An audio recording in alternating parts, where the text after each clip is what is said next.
Si creciste en la iglesia, es muy probable que ya hayas escuchado la historia de Jonás.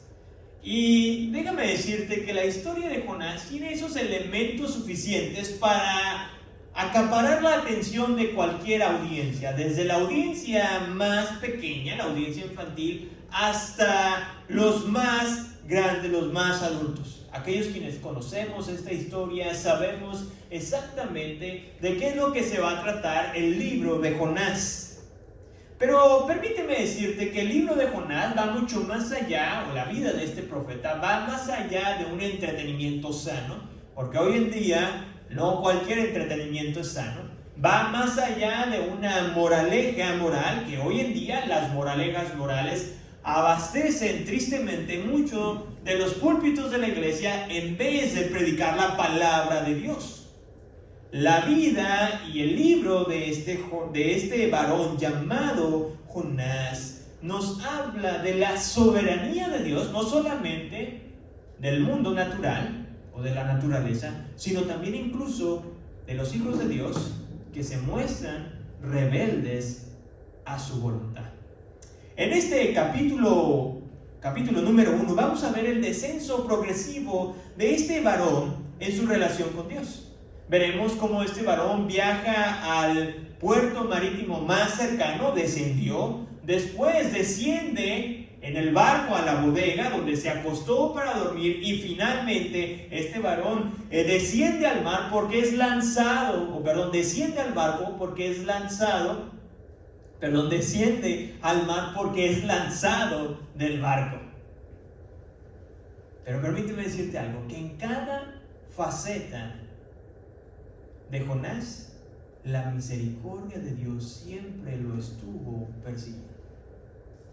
Y es aquí donde comienza nuestra historia. Y la vamos a dividir en 4 partes. ¿Sí? Y la primera parte, creo que es muy probable y muy adecuado con los primeros 3 versículos, y sería el siguiente título: Un Dios paciente con hijos obedientes. La pesadilla de Jonás se había vuelto una realidad. El Señor le había ordenado: Jonás, tienes que ir a la ciudad de Nínive a proclamar mi mensaje. Esta era una ciudad enemiga, era el imperio de Asiria, una nación enemiga del reino de Israel. Este imperio, en aquel tiempo, iba en ascendencia tanto en poder como en territorio, aunque en ese momento aún no significaba un peligro eminente donde se ubicaba Jonás. La prosperidad de esta ciudad de Nínive, cual era la capital del imperio, hizo creer por momentos tanto a su rey como a sus habitantes que eran invencibles. Las riquezas. No solamente esto, esta ciudad era conocida porque era una ciudad muy idólatra. En otras palabras, por cada dios que tenían un templo designado para cada deidad. Su ejército era temido y conocido por su crueldad contra los pueblos conquistados. Resulta que dentro de esas acciones brutales resalta de que los asirios o el ejército asirio le quitaba la piel o arrancaba la piel de las personas. También en ocasiones lo que llegaban a hacer era que cortaban las extremidades, o sea, los brazos y las piernas del cuerpo de aquellas personas.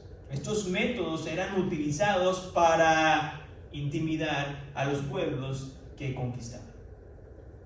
Y es exactamente a este lugar donde Dios le dice a Jonás que tenía que ir. Versículo 2. Dice así, Jonás, capítulo 1, versículo 2: Levántate, ve a Nínive, la gran ciudad, y proclama contra ella, porque su maldad ha subido hasta mí. En este versículo 2 vemos algo muy claro, y es un mensaje y una orden con mucha claridad. Dios le dice el lugar explícito, Nínive, y también le da una orden, la cual era proclamar. En algunas versiones viene algo diferente, pero la idea es la misma: dar un mensaje.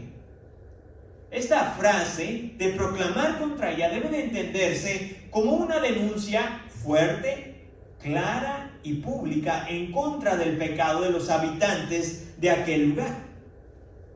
Para aquellos quienes conocemos la historia, nos llegaremos a preguntar, o aquellos quienes son nuevos, ¿cuál era este mensaje tan duro o confrontativo que Jonás tenía que dar a estos habitantes? Bueno, pues resulta que en el capítulo 1 el escritor no nos revela cuál es este mensaje, sino hasta el capítulo 3. Y esto tiene un propósito. El propósito del escritor era de que tú y yo, el lector, entendiéramos de que Dios no es un Dios que ignora el pecado. Y Jonás lo entendía a la perfección, porque Jonás era un profeta. Dentro de las muchas funciones que los profetas tenían en el Antiguo Testamento, voy a resaltar solamente dos por una cuestión de tiempo. Y la primera era que los profetas eran los encargados de denunciar el pecado de la nación. Dios les decía, ve hacia esta parte y habla en contra de este grupo de personas, o contra esta persona, o en su dado caso, como Jonás, contra esta nación, y diles lo que están haciendo, sus pecados. La segunda característica o la segunda función era que así como anunciaban el juicio delante de Dios, también traían mensaje de esperanza para aquellos individuos o naciones que finalmente se arrepentían de sus pecados, porque Dios era un Dios misericordioso y ofrecía su perdón. Viéndolo o entendiéndolo desde este punto de vista, esta era la oportunidad perfecta para Jonás de ir y ser ese heraldo de Dios para llevar las malas noticias a una nación enemiga. Qué mejor oportunidad, ¿no? Llevar malas noticias a aquellas personas que nos caen mal, para ver cómo se tuerce su cara, o ver al menos el dolor que desde nuestro punto de vista nos han causado más dolor. Sin embargo, podemos ver que la respuesta de Jonás fue una respuesta negativa al llamado divino que Dios le había dado.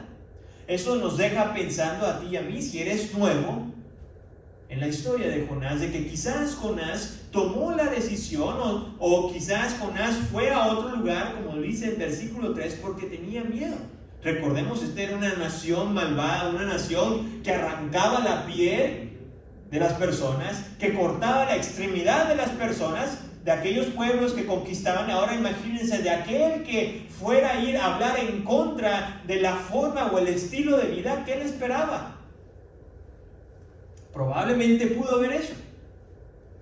Sin embargo, conforme avanzaremos en la historia, nos daremos cuenta que el verdadero temor de este varón no radicaba en sí en el lugar que Dios le había dicho que tenía que ir, ni mucho menos en el mensaje tan duro que tenía que compartir. El verdadero temor de Jonás provenía de que él sabía de que así como Dios es un Dios de justicia, Dios es un Dios lleno de misericordia. Un Dios lleno de misericordia para con aquellos hombres pecadores que se arrepienten de sus transgresiones. Con esto en mente, Jonás cumple a medias el primer mandamiento que Dios le dio, el cual fue: levántate, salte de este lugar. Y sí, Jonás se levantó, Jonás se fue, pero no se fue al lugar indicado donde Dios le había dicho. En el versículo 3 dice así: Jonás se levantó para huir a Tarsis, lejos de la presencia del Señor, y descendió a Jope. Encontró un barco que iba a Tarsis, pagó el pasaje y entró en él para ir con ellos a Tarsis, lejos de la presencia del Señor. Amado, si has estado familiarizado con esta historia, o si pusiste atención, en este versículo 3 hay una frase que se repite 2 veces. Y la frase es: lejos de la presencia del Señor. Con esto el escritor trata de crear una tensión en la narración, porque trata de contestar la siguiente pregunta, la cual es: ¿alguien puede escapar de la presencia de Dios? Resulta que en el mundo antiguo existía esta creencia donde las deidades reinaban de acuerdo a la región. Donde se les adoraba era todo lo que abarcaba su poder. Si no se le adoraba en otra ciudad o en otro país o en otra región, esa deidad no tenía poder porque nadie creía en él. Sin embargo, con los hebreos era algo diferente, pues ellos conocían pasajes en el Antiguo Testamento que indicaban que Dios no estaba limitado por un pedazo de tierra. Pasajes como Proverbios capítulo 15, versículo 3, Jeremías capítulo 23, versículos 23 y 34, y Salmos 37, del 7 al 10, nos dice claramente que Dios es un Dios que está por sobre todas las cosas, que está en toda la tierra. Simplemente para poder tener con mayor claridad, les quiero leer el último pasaje, Salmo 139, del 7 al 10, el cual dice así. El salmista escribe de la siguiente manera: ¿A dónde me iré de tu espíritu? ¿A dónde huiré de tu presencia? Si subo a los cielos, allí tú estás. Si en el Seol preparo mi lecho, allí tú estás. Si tomo las alas del alba y si habito en lo más remoto del mar, aún allí me guiará tu mano y me tomará tu diestra. Por lo tanto, amados, Jonás no estaba huyendo de la presencia de Dios, porque él, siendo hebreo, sabía que esto era imposible. De hecho, en el versículo 9, lo vamos a ver más adelante, él confesó, cuando se le preguntó a quién servía, él dijo que él servía al Dios del cielo que hizo el mar y la tierra. Jonás sabía que no podía escapar. Entonces, ¿qué con esta frase que se nos dice, lejos de la presencia del Señor? El escritor más bien aquí nos está indicando que Jonás abiertamente estaba expresando su rebeldía a Dios, su desobediencia a Dios, en hacer la voluntad que Dios le había indicado, de ir a Nínive y proclamar su mensaje. Aunque nos cueste mucho admitirlo, nuestra vida tiene varias similitudes con Jonás, y más de lo que pensamos. Porque al igual que este varón, amado, si tú has puesto tu fe y confianza en Cristo Jesús, tú también, escúchame bien, tú también has sido llamado a anunciar el mensaje de salvación a un mundo perdido. El Señor Jesucristo, antes de ascender al cielo, le dijo a sus discípulos lo siguiente, Marcos capítulo 16, versículo 5, vayan por todo el mundo y prediquen el evangelio a toda criatura. Y este mismo versículo se sigue aplicando hoy en día para cada uno de nosotros, para aquellos quienes nos decimos ser discípulos de Jesús. Quiero que te imagines el siguiente escenario. Una persona acaba de ser contratada en un almacén de comida. Es su primer día.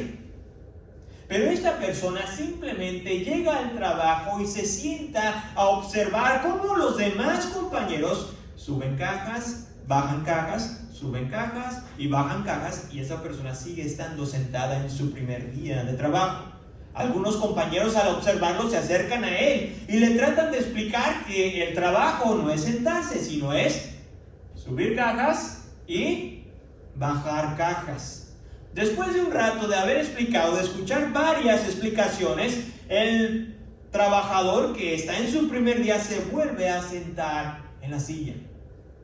Después otros compañeros ya no le dan consejos, sino que ahora le advierten de que si sigue con la misma actitud, se va a meter en problemas.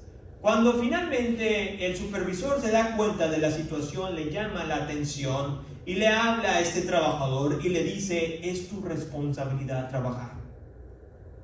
A lo que el trabajador nuevo le dice tranquilamente, no te preocupes, es mi primer día. Amado hermano, esta ilustración nos ayuda a entender que no importa si es tu primer día o tienes 10 años en la empresa, todo mundo tiene que trabajar. De la misma manera, amados, la responsabilidad y la expectativa de compartir el mensaje de Jesús con otros empieza desde el primer día en el que tú y yo entregamos nuestra vida a Jesús. No importa la experiencia, no importa cuánto sepas, desde el primer día en que fuiste sellado por el Santo Espíritu de Dios, desde ese día tú también tienes la expectativa y la responsabilidad de compartir el Evangelio a los demás. Obviamente, como el trabajador nuevo, vamos a cometer errores. Al momento de compartir, quizás nos pongamos nerviosos al momento de hablar, o quizás va a haber alguna pregunta que no sabemos cómo la vayamos a contestar o la podamos contestar. Pero amado, conforme maduramos en nuestra fe, vamos a dar un mejor testimonio sobre quién es Jesús y lo que hizo por nosotros en la cruz del Calvario. Amado, así como Jonás fue mandado a predicar a una nación pecadora, así también tú y yo somos mandados a predicarle a hombres y a mujeres pecadoras. Uno de los distintivos de este libro es de que Dios no ignora el pecado, como muchas veces el hombre lo hace. Han pasado cientos de años desde que Jonás pisó esta tierra o este mundo, desde ahorita, en este tiempo, pero permíteme decirte que el problema del hombre sigue siendo el mismo, como lo fue con los hombres que vivieron en el tiempo de Jonás. Es de que también, como antes y ahora, el corazón sigue siendo dominado por el pecado. Tenemos un corazón pecaminoso, por lo tanto tú y yo tenemos esa responsabilidad de advertirle a nuestros familiares, a nuestros amigos, a cualquier persona que tú y yo apreciamos, de que Dios no solamente es un Dios bondadoso como a veces el mundo simplemente lo quiere transmitir. Una persona o un ser que simplemente ignora el pecado o apapacha el pecado, pero la Biblia es clara en decirnos que Dios es un Dios bueno, pero también Dios es un Dios de justicia y Él no deja sin castigo el pecado. Amados, nos parecemos a Jonás porque, tristemente, entre más clara es la orden de proclamar el Evangelio, más nos quedamos, ¿qué? Callados. Entre más nos dicen que debemos de compartir de Jesús, más o menos lo compartimos. Hemos sido rescatados en un mundo donde la verdad se ha simplemente reducido en una cuestión de opiniones.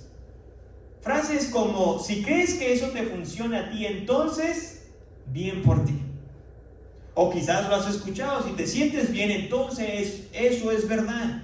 Por eso cuando compartimos el Evangelio y lo proclamamos en una sociedad donde se dice que cada persona tiene su verdad, es un golpe al corazón orgulloso de cada hombre y de cada mujer. Porque la Escritura proclama o dice con autoridad tener la verdad absoluta,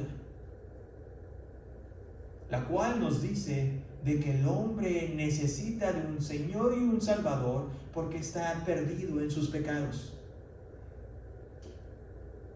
Pero tristemente, hermanos, así como Jonás prefirió abandonar su llamado y vio mucho mejor el escapar que antes proclamar la verdad, así también, en ocasiones tú y yo preferimos evitar hablar de Jesús. Y esto me lleva a preguntarte lo siguiente: ¿eres tú también un Jonás? ¿Prefieres tu seguridad y tu comodidad antes de obedecer el mandamiento de compartir las nuevas de salvación? La historia avanza y en los siguientes versículos del 4 al 6, el siguiente encabezado podría ser el siguiente: el mundo clama mientras que el cristiano duerme. El barco había zarpado, Jonás estaba en la embarcación, quizás ya a gusto. Y la pregunta es de que si este profeta rebelde había logrado, se había salido con la suya, sin consecuencias aparentes. Sin embargo, el escritor no se toma el tiempo y nos dice inmediatamente en el versículo 4 que este varón no se salió con la suya y empieza con la siguiente palabra: pero Versículo 4 dice así: pero el Señor desató sobre el mar un fuerte viento y hubo una tempestad tan grande en el mar que el barco estuvo a punto de romperse. Amados, como cristianos en ocasiones nos da miedo o nos sentimos incómodos adjudicar ciertas cosas a Dios. Sobre todo cuando hay desastres naturales o cuando hay cosas que desde nuestro punto de vista es un poco no congruente con Dios. Pero resulta que el escritor no ve en ningún momento, se siente inconveniente en indicar que esta gran tempestad fue causada ¿por quién? Por Dios. Versículo 4, fíjense, pero el Señor ¿qué? Desató. Fue Dios quien desató esta gran tormenta. Amados, la rebeldía del profeta no fue tomada a la ligera por Dios. Y es aquí donde nos debemos de poner a reflexionar que el hecho de que Dios desatara o creara esta gran tempestad hasta el punto de casi romper el barco, nos habla de que Dios no se toma a la ligera la rebelión, la desobediencia, el pecado de sus hijos. Algunos teólogos o comentaristas de la Biblia han sugerido que estos marineros pertenecían a una nación llamada Fenicia. Estos hombres eran conocidos por sus habilidades en el mar, eran buenos para navegar. Y seguramente estos marineros no era la primera vez que se enfrentaban a una tormenta, porque aquellos quienes trabajan en la situación pesquera o van en los barcos, obviamente que esto es una situación frecuente. Tormentas, malos tiempos y la lista se puede agregar. Pero en aquella ocasión estos profesionales del mar reconocieron que esta situación no era normal. Entonces el escritor nos dice que el temor se apoderó de ellos y que cada uno empezó a orar a su Dios.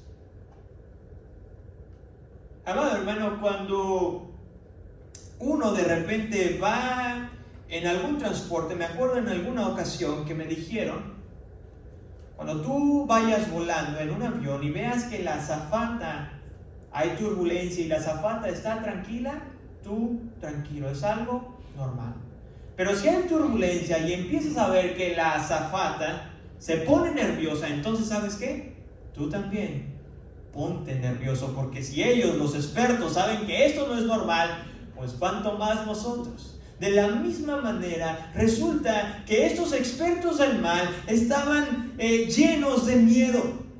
El pánico se había adueñado de sus corazones. Y mientras que en la borda cada uno le rezaba a sus diferentes dioses con la posibilidad o la esperanza de que contestaran, Jonás dormía profundamente en el fondo del barco. Y esto me lleva a preguntarme cómo era posible que un hombre pudiera dormir con tanta tranquilidad en una situación tan estresante. Y para eso, aunque el escritor no nos dice, podemos deducir lo siguiente.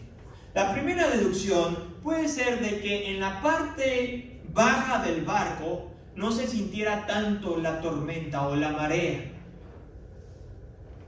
La otra situación, algunos han mencionado, es de que el estrés emocional de haberse rebelado en contra de la voluntad de Dios había causado en Jonás, un agotamiento físico o tan excesivo en Jonás que había terminado exhausto, físicamente hablando.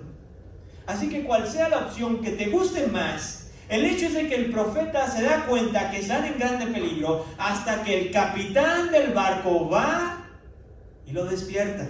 Versículo 6 dice así: el capitán se le acercó y le dijo, ¿cómo es de que estás durmiendo? Levántate, invoca a tu Dios. Quizás tu Dios piense en nosotros y no pereceremos. Amados, el escape de Jonás en el barco y la gran tempestad desatada por Dios nos enseña lo siguiente: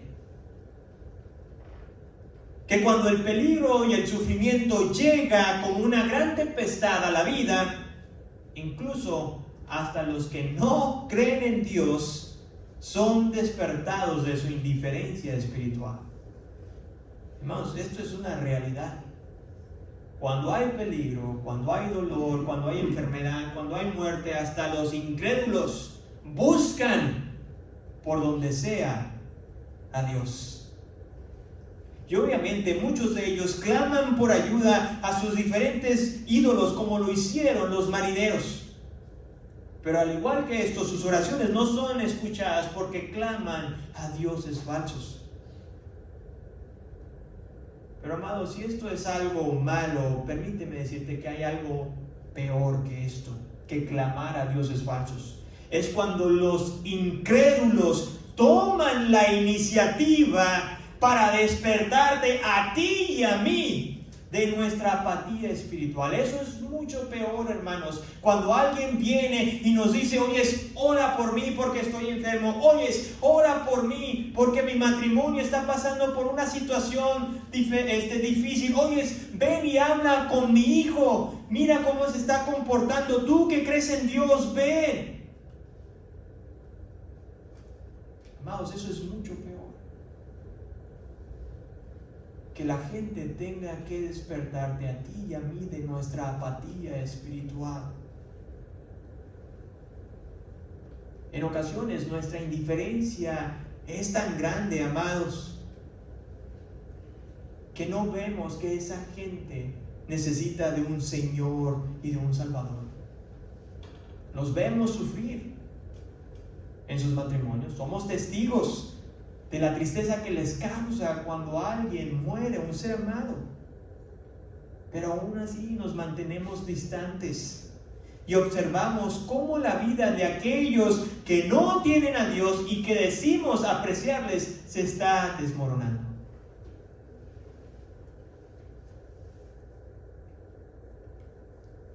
La siguiente sección, versículo del 7 al 10. El título que podría describir a estos versículos es la siguiente: la información sin obediencia no transforma. La información sin obediencia no transforma el corazón, amado. La historia continúa y se nos dice que los marineros, una vez que vieron que sus oraciones no fueron contestadas, dijeron: ok, pues echemos suerte para ver de quién es el culpable o quién es el causante de todo esto. Echaron suertes y resulta que la suerte cayó sobre Jonás. Así que este varón, de ser un tripulante más en aquella embarcación, ahora todos los ojos de los marineros estaban sobre este varón. Y ansiosos por conocer el porqué de esta calamidad, le hacen las siguientes preguntas. Versículo 8 dice: ¿qué oficio tienes y de dónde vienes? ¿Cuál es tu tierra y de qué pueblo eres? Hermanos, aquí hay una nota muy interesante, porque quizás tú ya lo habías notado, pero resulta que en el primer capítulo de Jonás, hasta el versículo 9, es la primera vez que Jonás va a hablar. Es la primera vez que Jonás va a hablar para responder a las preguntas de estos varones.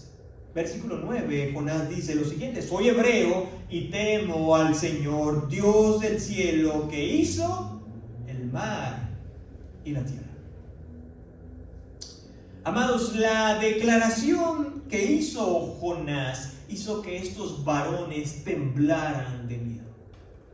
Aquí hay un dato muy interesante, pues resulta que el escritor nos deja saber que cuando se desató la gran tempestad, los marineros tuvieron miedo.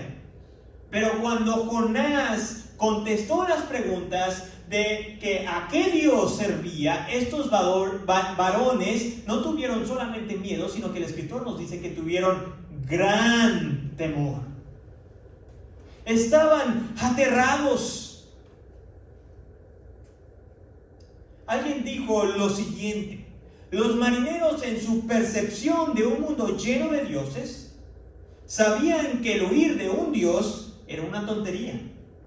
Pero el huir del Dios del cielo, que hizo el mar y la tierra, era un acto suicida. Por eso los marineros le empiezan a preguntar con esta angustia en el versículo 10, ¿qué es esto que has hecho? Amados, esta no era una pregunta, sino más bien era un aspecto de exclamación de terror al saber que en aquel barco se encontraba el hombre que estaba huyendo o rebelándose, en contra del Dios que estaba en todas partes. ¿Cómo se te ocurre, Jonás, a subirte aquí con nosotros? Amados, la declaración de Jonás y la pregunta de los marineros nos lleva a reflexionar lo siguiente. Así como Jonás articuló muy bien quién era Dios, así también tú y yo en ocasiones podemos articular correctamente las enseñanzas de la Biblia y aún así ser desobedientes a la voluntad de Dios. ¿Alguna vez te has topado con esta clase de personas que saben mucho de la Biblia, que pueden citarte textos de la Biblia, que tienen un gran conocimiento tanto bíblico como extrabíblico, pero sus vidas, amados, no reflejan a Cristo Jesús? Porque nuestro compromiso con la verdad, hermanos, no siempre se mide por nuestra capacidad de retener información. Lo vuelvo a decir, nuestro compromiso con la verdad no siempre se mide por nuestra capacidad de retener información. ¿Es importante memorizar textos? Claro que lo es. Es importante compartir historias de la Biblia con pasión y que sean relevantes a las personas que nos están escuchando. Por supuesto que lo es, amados, porque eso es parte del crecimiento de un discípulo de Jesús. Pero por otro lado debemos de entender y tener cuidado que simplemente por tener información no significa que tú y yo estamos siendo transformados. Porque en aquella ocasión los marineros mostraron mayor temor a Dios que el profeta que se había rebelado en contra de la voluntad de Dios. Bien lo dijo el escritor Santiago en su libro, capítulo 2, versículo 14 y 17. ¿De qué sirve, hermanos míos, si alguien dice que tiene fe, pero no tiene obras? Así también la fe por sí misma, si no tiene obras, está muerta. Amados, la vida cristiana no solamente se caracteriza por acumular o aprender nuevo conocimiento, sino también por una vida en obediencia. Y cuando somos obedientes, por consecuencia, queremos aprender más. Y esto me lleva a preguntarte lo siguiente: ¿lo que estás enseñando a los demás, a tus hijos, a tu esposa, a tus compañeros de trabajo o a cualquier persona acerca de Dios, eso también tú lo vives? ¿O simplemente hablas y hablas, pero las personas no notan que lo que enseñas, eso tú también lo practicas? En los siguientes versículos, del 11 al 17, el mejor título que puede encajar o describir esta escena es la siguiente: la misericordia de Dios sostiene tanto a los justos como a los impíos. El mar se había embravecido, hermanos, cada vez más, y los marineros estaban demandando una solución a Jonás. Versículo 11, dijeron: ¿qué haremos contigo para que el mar se calme a nuestro alrededor? Amados, esta era la pregunta correcta y la oportunidad perfecta para que Jonás les enseñara quién era Dios. ¿Quién era Dios? Pero la solución de este profeta que salió de sus labios trajo mayor frustración que esperanza. Hermanos, antes de leer el versículo, seguramente ustedes ya saben qué es lo que le dijo Jonás a los marineros. ¿Y qué fue lo que les dijo Jonás a los marineros? Que lo echaran, que lo lanzaran ¿a dónde? al mar. Versículo 12, Jonás les dijo: tómenme y láncenme al mar, y el mar se calmará alrededor de ustedes, pues yo sé que por mi causa ha venido esta gran tempestad sobre ustedes. Hermanos, aunque Jonás reconoció su culpa delante de los hombres, permíteme preguntarte, ¿no era mejor que Jonás reconociera su pecado delante de Dios? Y que en ese momento, en medio de la tormenta, quizás cayendo de rodillas, hubiera dicho: Señor, perdóname, porque estoy siendo rebelde y voy a ir al lugar que tú me has indicado, voy a ir a Nínive. Pero hermanos, este varón era tan orgulloso que prefería la muerte antes de anunciar el mensaje de Dios a los habitantes malvados de Nínive. La solución era muy sencilla: echar al hombre al mar abierto. Pero ni siquiera los marineros paganos se atrevieron a tanto. Y el escritor nos dice que entonces todos se pusieron de acuerdo y empezaron a remar con todas sus fuerzas para poder llegar a tierra firme y así salvar a este profeta. Hermanos, los idólatras, los que no conocían al Dios verdadero, al único Dios, mostraron mayor compasión al profeta, quien se negaba a mostrar la misma compasión de los habitantes de Nínive. Sin embargo, su esfuerzo de estos marineros se vio frustrado, porque entre más trataban de llegar a la orilla, se nos dice que el mar se volvía cada vez más violento. Así que con un gran pesar y con una gran angustia en su corazón, se nos dice que todos estos hombres oraron al Señor y le dijeron lo siguiente en el versículo 14: te rogamos, oh Señor, no permitas que perezcamos ahora por causa de la vida de este hombre, ni pongas sobre nosotros sangre inocente, porque tú, Señor, has hecho como has deseado. Hermanos, una de las cosas que mientras estudiaba el pasaje, y una persona hacía el comentario siguiente, que Jonás sugirió que lo echaran al mar, pero Jonás ni siquiera fue valiente de decir: ¿saben qué? Yo me voy a echar al mar. Necesitaba de la ayuda de otros para echarse al mar. Entonces dice aquí que ambos, todos lo agarraron y lo lanzaron al mar. Y lo sorprendente es que al instante el mar se calmó. Amados hermanos, todos los que vivimos en esta área del noroeste de Texas hemos presenciado las tormentas y hemos visto las transiciones de cómo el cielo se oscurece, cómo empieza a caer la lluvia abundante y cómo el viento empieza a soplar con mucha fuerza. Pero amados, yo creo que ninguno de los que estamos aquí hemos visto cómo de insofactamente o inmediatamente la tormenta se calma.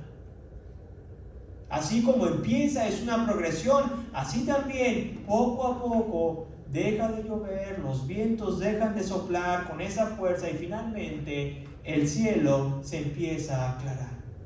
Pero toma tiempo. Sin embargo, aquellos marineros experimentaron y fueron testigos de algo sobrenatural. Cuando su barco estaba a punto de ser derribado o de romperse por las olas del mar, cuando tiraron a este varón, aquel cielo oscuro, inmediatamente salió el sol. Entonces dice que un gran temor se apoderó de estos varones. Hermanos, yo no sé tú, pero si yo hubiera estado o presenciara algo así, también tendría mucho miedo del Dios de ese profeta que acabamos de lanzar. Se nos dice que una vez que se terminó la tormenta, estos varones ofrecieron sacrificio. Desconocemos realmente, porque el escritor nos dice con mucha exactitud, si estos varones terminaron sirviendo al verdadero Dios. Pero lo que sí estamos seguros es de que aquel día aquellos hombres presenciaron el poder de Dios en toda su magnitud. ¿Qué pasó con Jonás? Seguramente no podías esperarte hasta que llegara al versículo 17 y ya lo leíste. Dice que el Señor dispuso de un gran pez. Amados, no de una ballena, ¿ok? Sino simplemente se nos dice de un gran pez que tragó a Jonás, donde pasó 3 días y 3 noches. Amados, la historia de Jonás nos lleva a reflexionar a lo siguiente, que el profeta Jonás no era tan diferente como la gente impía de Nínive. Porque la gente que él consideraba no digna de la misericordia de Dios, porque eran hombres idólatras, hombres que tenían diferentes dioses, como los marineros, bueno, pues fueron los marineros los que clamaron primeramente por ayuda divina cuando estaban en medio de la tormenta. Aunque ellos clamaron a dioses falsos, podemos decir que mostraron una mayor sensibilidad espiritual. Pero Jonás, hermanos, si pusiste atención durante todo el capítulo 1, este varón nunca oró a Dios. Nunca oró a Dios por su desobediencia. Los hombres que Jonás no consideraba dignos de misericordia de Dios fueron los mismos hombres impíos que Dios utilizó para mostrar su misericordia. Recordemos que los marineros se esforzaron para llevar a tierra cerca al profeta Jonás, pero Jonás prefería ser lanzado al mar antes de ir a Nínive. Amados, los hombres que Jonás no consideraba dignos de la misericordia de Dios fueron los mismos hombres impíos que mostraron mayor obediencia a Dios al reconocer las leyes divinas, porque ellos entendían que lanzar a un hombre al mar era algo no bueno, era algo que no le agradaba a Dios. Pero Jonás prefería ser lanzado antes de obedecer a Dios. Después de todo, amados, Jonás no era tan diferente como las personas de Nínive. Jonás era un hombre más que necesitaba de la misericordia de Dios. Hermanos, cuando tú y yo rendimos nuestras vidas a Cristo, no nos hacemos mejores que el resto del mundo. Más bien, rendir nuestra vida a Cristo significa que reconocemos que necesitamos de la gracia de Dios todos los días para agradarle a Él. Amados, se acercan las reuniones familiares, Thanksgiving, Navidad y Año Nuevo. Y en estas próximas reuniones familiares o con amigos, ¿cómo vas a demostrar que tú también necesitas de la misericordia de Dios? ¿Vamos a reconocer nuestros problemas delante de nuestros familiares o vamos a jugar el juego de las apariencias donde toda nuestra vida es perfecta y no pasa nada? ¿Vamos a permitir que los demás vean que también nosotros tenemos tormentas, pero que al mismo tiempo somos salvados por nuestro Salvador? Hablaremos con valentía y les diremos cómo el Dios misericordioso provee misericordia a hombres y mujeres pecadores como tú y como yo.